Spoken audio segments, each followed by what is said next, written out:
I'm Clint, and I'll be answering some of your submitted questions on this episode of Swatches.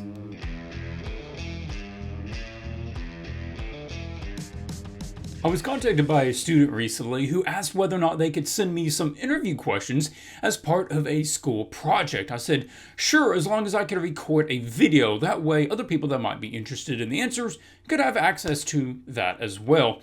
And we picked up a couple of additional questions just from the viewers over on the Swatches Facebook group. So let's dive into it. Question number 1. What is your name? Clint Cearley.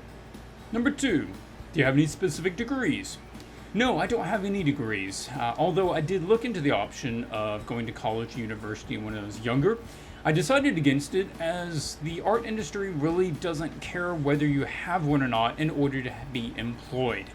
If you want to be a brain surgeon, yes, you need a degree, but art industry, all they care about is whether or not you can do the work. Number 3, what is your place of employment, online or real life? It is primarily online. I do almost all of my work remotely through email. Number 4, do you have an email or phone I can contact you with? Yes, I do have an email address available for business inquiries, and you can find that on my website. Go to clintcearley.com and go to the About page, and it'll be listed right there. Number 5, could you please describe your professional field and what it entails? Well, as an artist, an illustrator, an art educator, that's all within the creative field, and it entails creating images, primarily 2D. Number 6, what is your current job title? Artist, illustrator, art educator. Number 7, please describe your particular job and duties. Well, as an artist, it is my job to create images that are both interesting and compelling and beautiful, and things that people might want to purchase and hang on their walls. As an illustrator, it is my responsibility to create images, usually working with an art director from a company, in order to create an image that helps fill whatever need that company has for their project. And as an art educator, it is my job to teach others the principles and the knowledge so that they too can do this particular job. Number 8, what is your average work schedule? Well, it's not unlike a lot of other jobs. I usually work about 8 to 10 hours a day. I work from home, and how that breaks up during the day changes a lot depending on what the project is, whether I'm recording videos like this, or whether I'm working on commissions, or whether I'm working on traditional work or digital stuff. So that changes around a lot, but it's pretty much you get up, you work your full day, and get off in the evening like a normal job. Number 9, starting with high school, could you please describe your educational background chronologically? Well, a lot of my art education actually started back in the high school age. I was about 14. I started taking it real seriously. I was 14. I decided that I wanted to do art as a career. So my parents were kind enough, caring enough, and able to get me some art education during that time from 14 to 19 years old. I was homeschooled. That allowed me some freedom in order to adapt my school curriculum to be very art intensive. I took various workshops over those years. I took weekly classes from a local portrait artist who taught me a lot of traditional media and principles that I use to this day, and I even teach myself. Since then, I have continued my art education, just doing a lot of book learning and video watching. No. Number 10, if you had to do it over related to your career or education, would you do anything differently? I think that my education was actually pretty well done, so I wouldn't change very much with that. I was also in a very different time period than we are right now, education-wise, as far as what's available. What would I change with my career?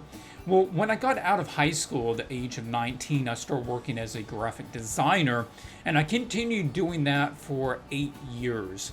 And if I had to do it again, I would have got out of graphic design earlier and switched over to illustration. I would have buckled down more in the evenings and off times and built up my illustration portfolio sooner, because I got really burned out on graphic design at those last several years, and I much would have preferred to have been in illustration field at that time. Number 11. What advice would you give to me as someone interested in pursuing a career path similar to yours? I would say make use of all the great art education out there, because there is so much more available to you than there was available to me. There are online workshops, all manner of videos and templates and YouTube videos. There is mentorships and all kinds of things available. So I would say make use of that and be willing to invest in your education. Something else I would say is learn to be a good student. No matter how good of a teacher you might find, it will always be limited by your ability to be a good student. So learn how to learn how to think, and buckle down. Like, take this seriously. If you treat it like a hobby, it's going to pay you like a hobby, in that it will not pay you at all. But if you treat it like a job, it will pay you like a job, and you can actually make a career out of it. Number 12, thoughts on how to find your first clients or job. Just graduated college and wanted some insight. First thing is you have to have your portfolio and your skills up to par. That is baseline. Okay, if you don't have the skills needed to land a job, you don't even need to be looking for one. So let's assume that that's taken care of. The next thing is to get your work out there. You have to get eyeballs to see your work. Which is more likely? You want to go fishing and you have one line in the water, or if you go fishing and you have 50 lines in the water? 50 lines has a higher probability. That means post your stuff online. That's where most things are seen nowadays. So find a site that has a gallery that you can put up your images in, like ArtStation. Put your stuff up in there. Find another one, put it up there. Find another one, put it up there. Post it on Instagram, post it on Facebook, post it wherever you can find to post it. The more likely you can put it in front of somebody's eyeballs, the more likely somebody might want to hire you. Also, don't feel bad about being proactive in seeking out companies. Just try to find the art submission email address or an art director that you have permission to send some work to. If you don't see an art submission email address, then contact the main company and just say, hey, I'm an artist. I'm interested in doing work with you. I'd like to send in my portfolio. Who can you direct me to, or what email address can I use for that? And go out there, just talk to them. Also, another option is go to art conventions.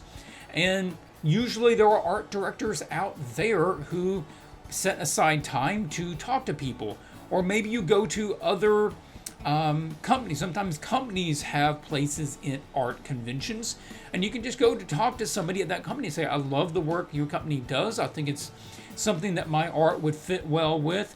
Could I speak with somebody or set up a time where we could have somebody look over my portfolio? Look into those options, and that should really help get some momentum going your direction. Number 13. Any tips or tricks on making dynamic character pose? The first thing would be to place the camera somewhere closer. Generally speaking, the closer the camera is to something, the more foreshortened it will be. And foreshortening is a really great way in order to make a pose feel more dynamic. The other thing is consider the action line in the character. Usually that follows up from the heel, up one of the legs, through the spine, and up to the head, possibly out the arm on the top. Wherever they're doing, give a nice big flow to that. What you don't want is a very straight line with the body and only having, say it's a punch. You don't want a very steel body with just one arm going off. What you want is rotate the entire body to fill that pose behind it. Make the entire body part of the pose, not just one appendage. Number 14, what would your art life look like in 5 years? That's a great question. For Swatches, I would like to see that Swatches is much larger, that it is supporting itself. Currently, I pretty much support the channel and all the things to do with Swatches. But I would like to see that. I would like to see Swatches materials in schools across this nation. I'd like to see it used by art instructors and teachers in order to help reach students that are interested in this as a career or just as a hobby. I would like to have switched over from doing so much digital to a lot more traditional work. I do love traditional media, and I would like to make more of a living from selling traditional pieces of my own creation. And yeah, that would be a lot of it. So these are your questions. Hopefully you have enjoyed this video, and if you would like to see more videos like this, Q's and A's, then please leave a comment in the page below. Let me know. Also submit in your questions. Don't forget to join us on the live streams held most Fridays. So check the Facebook group, that is swatches.group. We'll link you over to this Facebook group. Join over there. There's over 1,300 people in that group. Great place to get some positive feedback and critiques on your artwork and stay up to date on all the things going on with Swatches. All right, that's it for now. Until we see you next time, keep drawing. I'm Clint, and I'll be answering some of your... Forgot to turn my phone off.